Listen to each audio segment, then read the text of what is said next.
தேவனால் பிறந்த எவனும் பாவம் செய்ய மாட்டான். ஏனெனில் அவருடைய வித்து அவனுக்குள் தரித்திருக்கிறது. ஏனெனில் அவருடைய வித்து அவனுக்குள் தரித்திருக்கிறது. அவன் தேவனால் பிறந்தபடியினால் பாவம் செய்ய மாட்டான். ஹல்லேலூயா. அப்ப பாவத்துக்கு செத்தவனுக்குள்ள தேவனுடைய பரிசுத்த விதை இருக்கிறபடியினால் இவனுக்கு பாவம் செய்ய முடியாது. செத்தா பின்ன பாவம் செய்ய சொல்லுங்க. செத்தா பாவம் செய்ய,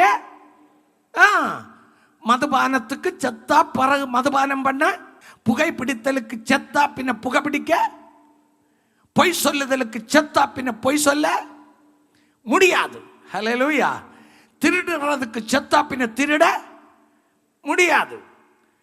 கெட்ட வார்த்தை பேசுவதற்கு செத்தா பின்ன கெட்ட வார்த்தை பேச முடியாது.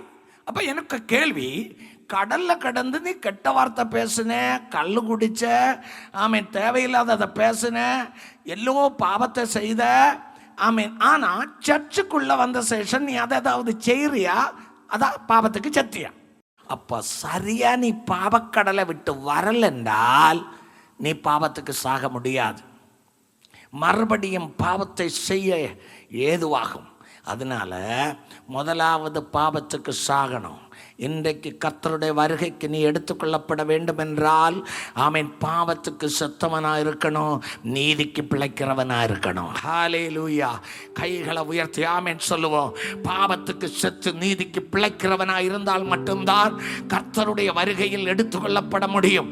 அதனால இன்றைக்கு கர்த்தரிடத்தில் வந்த நீ, ஆமீன், ஆண்டவர் சமூகத்தில் வந்த நீ, ஆமீன், சபைக்குள்ள இழுத்து கொண்டு வரப்பட்ட நீ, ஆமீன், சுவிசேஷமாகிய வலைக்குள்ள பிரவேசித்து சபைக்குள்ள வந்த நீ முதலாவது பாவத்துக்கு சாக வேண்டும்.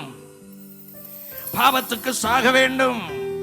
பாவத்துக்கு சாகவில்லை என்றால் இன்றைக்கு நீ உன்னுடைய வாழ்க்கையை பார். இனி எனக்கு பாவம் வேண்டாம் என்று சொல்.